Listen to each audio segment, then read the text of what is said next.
everyone, it's Tanya with another Truth Telling Tuesday, and as you can see, I have a guest, a very special guest today, my dear friend Ben Saltzman. Hi, Ben. Hey gang, how you doing, Tanya? Awesome. So, one of the really relevant conversations right now and the reason why I brought Ben on is to talk about money. And in the world in general, there's a lot of scarcity conversations going on around money.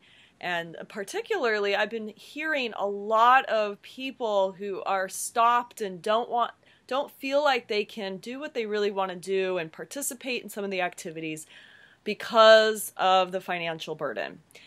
And so Ben and I met back in December, and Ben, every single time I've had a conversation with Ben, it's been really, really impactful. And just recently, we were at Bill Barron's event and had lunch together, and he shared with me this story of what happened at his workshop where community members came together to support one another financially. And I really wanted to have him share it because I just can't do the story justice by telling it myself. Yeah. And I thought this would be a really great dialogue of taking community a step further in terms of supporting one another. So Ben, thank you for joining me today, and I just want to give you the space right now to share what happened at your workshop and some of the transformation that happened by communities supporting one another financially. Beautiful. Thank you for the opportunity to share. So let me lay out a little bit of context first so they know what this is all happening inside of. Yep. The events focus on money and abundance and our inner dialogue. And how do we tell ourselves stories that kind of hold us back? Stories like it's not okay to have a lot of money, it's not spiritual to want to have a lot of money. If I go after it, then I'm greedy, or I'm going to have to trample on other people. So there's a lot of that kind of unearthing of those kinds of stories and looking at what we call our shadow parts in the programs and some deep felt transformational work. So we're in that soup in this 3-day event, okay? And I've been really exploring this idea of how do we do money in a different way? Because typically when we think about money, the context that we hold money in is in order for me to have a lot, somebody else has to have less. And I'm in competition with the people who are around me. And it puts us in a place where just the water that we swim in when we deal with money creates division. There's a divisiveness, a we versus them, my community or my tribe versus my country has to have more and then the other country has to have less. And so I was just wrestling with how can we do money in a way that brings us together? How can we do money in a way that it opens our hearts? Instead of we have to be closed down and logical when we make our financial decisions. How do we do money in a way that after the exchange, both of us feel better, feel more connected, feel more in touch, both to ourselves, to what's important to me and to something larger than me, and to each other, right? This is like transformation. How do we involve money in part of our emotional and spiritual transformation? Because right now, it seems to be divisive and kind of it keeps us from going deeper into connection, into community, into relationship, into our journey. So I'm constantly presenting seminars and in the mix with all these beautiful, heartfelt, open, connected, loving, like the people that I'm with, I just like, ah. And when it comes to the money conversation, people lose their minds, right? Like all the love and all that stuff kind of evaporates and people are like freaking out about this, that, and the other thing. And it just wasn't working, right? So we go through this 3-day program. And on the end of day 2 or beginning of day 3, we make an offer for the next event that we're going to be presenting, right? And this is a long training. And We tell people about the training. It's very specifically designed for this group of entrepreneurs. It's like, how do you get your marketing in line, and how do you, it's like divine support and creating a structure that will work for you, bringing your gifts out into the world, and then a 2-day event to help you do the inner work. I mean, it was like perfectly designed for this particular group. And 2 people were interested out of the 35 in the room. And I was just like pulling my hair out during lunch. I can't believe this. We designed this one specifically for this group. Like, we went out of our way to make this, and only 2 people are interested. So we have a real value around truth-telling at our programs. And so I'm like, all right, I'm just going to like lay it out. So we go back into the room after lunch and we say, well, what's the story? We designed this thing specifically for you guys. It'll meet your needs. You're going to figure out how you're supposed to market yourself. You're going to do the inner work so you can up your money game so that you can come out to the world in a bigger way. Well, only 2 people are interested. What's going on? And some people are saying, well, you know, the dates don't work. And other people start talking about, I don't know if the money works for me, and I don't know if I can afford it. And we kind of stay in the conversation. And one woman says, well, I would like to pay for this person and that person to go, even though I can't afford to go. I'd like to support them to go. It's kind of interesting. So we keep on going on to the conversation. We start talking about some other things. I come back to her and I go, well, is anybody else in this room interested in supporting other people who can't afford it? And 1/3 of the room raises their hand. I'm starting to cry just thinking about this one. 1/3 of the room raises their hand. And I'm like, oh my God, I've never seen that level of support inside a community for people who can't afford something. Now, in our events, we get a wide range of people. We get people who are like barely getting their businesses off the ground, like some of them couldn't pay rent, that kind of thing, all the way through people making 100,000, 200,000, and multimillionaires. So inside of this event, there's a wide range. And so 1/3 of the people raise their hand to support people who can't afford to pay. And I'm like, that's pretty extraordinary. Who in this room can't afford to pay it, but would like to, and are willing to pay some? Another group, 1/3 of the room, raises their hand. So we just start moving through this process of trying to figure out, well, how can we create something so the people who want to support these people and the people who want to be supported can actually do the dance together. And so we end up just having a bunch of people who want to take the program, go and sign up, and put down how much they can afford, right? So we want people to kind of, to put in an amount that feels like it's a little bit of a stretch. So they're saying, I'm in, and I'm going to do this thing, right? And finding the amount that would be meaningful for you on a personal level. You know, like find that dollar amount where it's heart-opening for you to get that level of support, and potentially transformational for you around your relationship to money and a relationship to being supported by other people and a community. And the people who are getting that kind of support, they're starting to break down and cry because they're so touched, right? So it's kind of the soup it's on in the room. Like, life transformation through money. And I'm thinking to myself, this is awesome.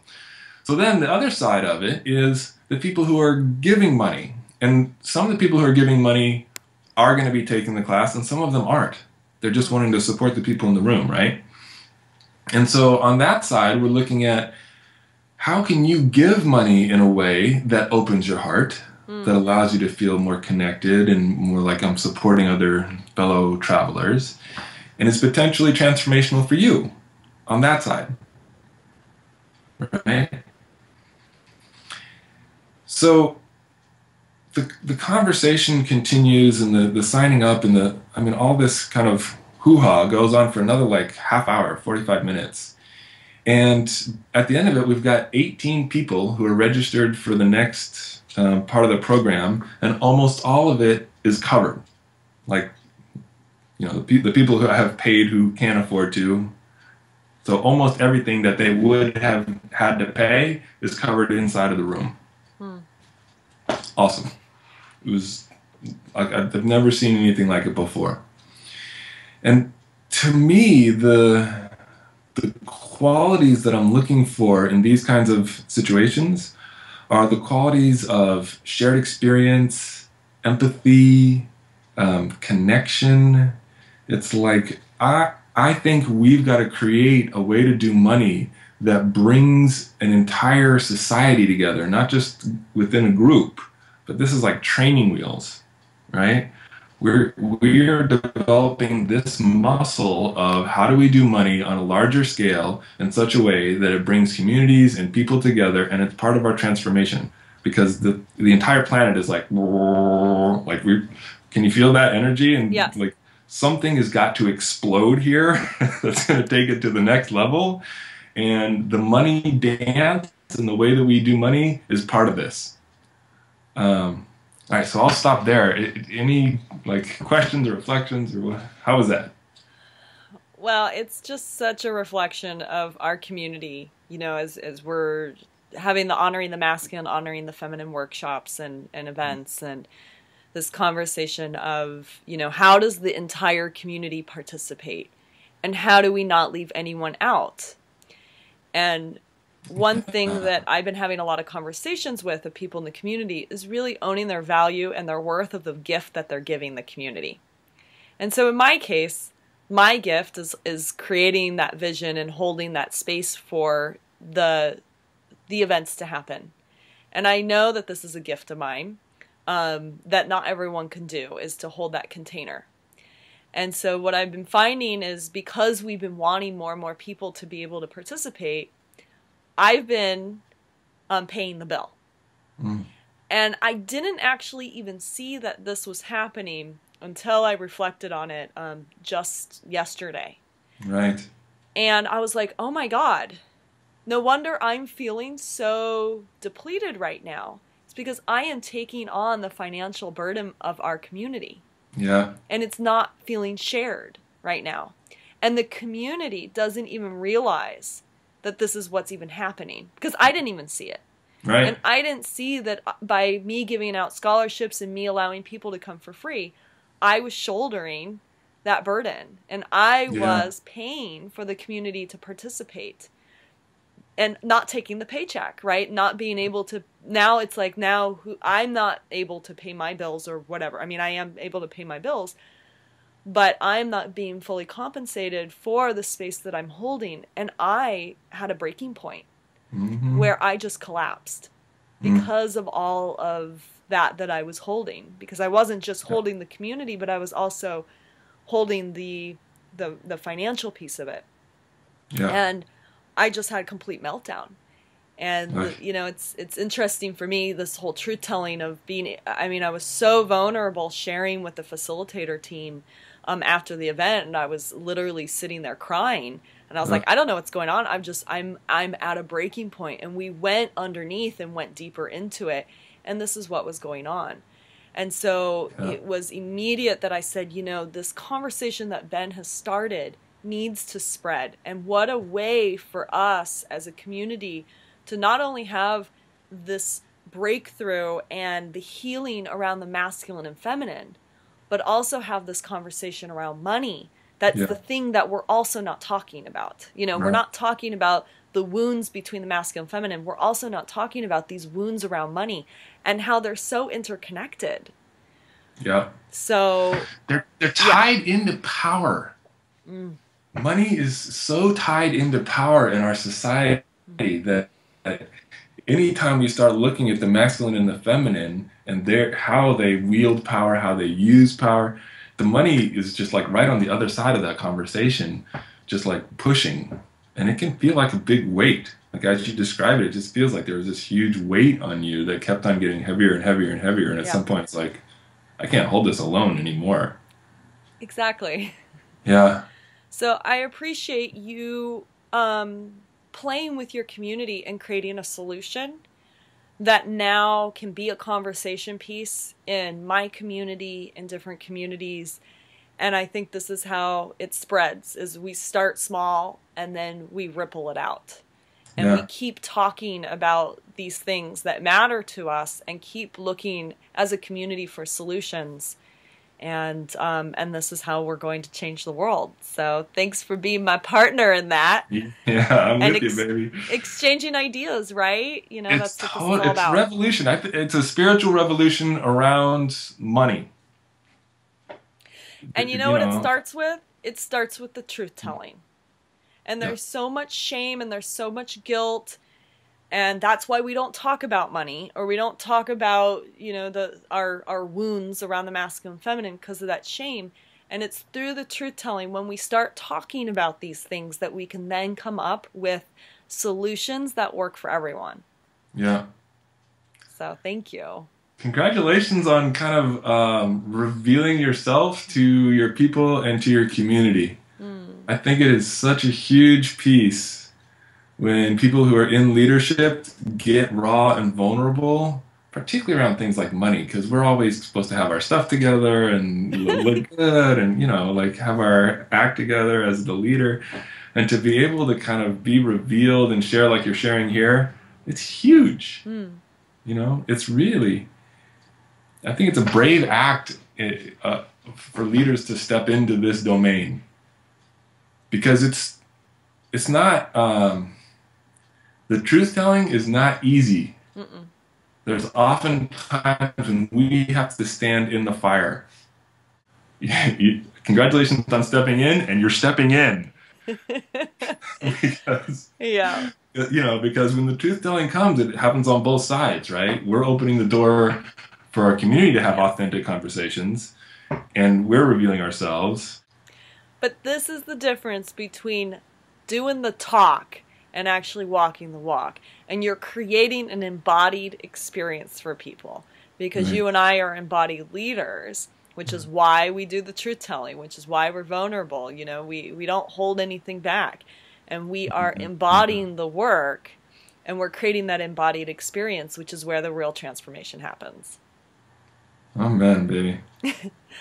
So I love sharing resources, and you're probably totally in love with Ben now. So if you're watching this, we love to give you some information on how to get in touch with Ben if you're interested. So Ben, tell them a little bit about how they can find you. So the best way is through the website, touchedandtransformed.com. Yeah, I'm really looking forward to what emerges from you and your community out of this conversation. So here's the invitation. If you are watching this, please leave a comment below the video sharing some feedback or ahas or thoughts that you have around this conversation. Let us know if you think it's a good idea or if it's not a good idea. Let's get some dialogue here as a community about this conversation, because it is big. Thank you, everyone, for watching. We'll see you next week. And thank you, Ben, again, for just being amazing. My pleasure.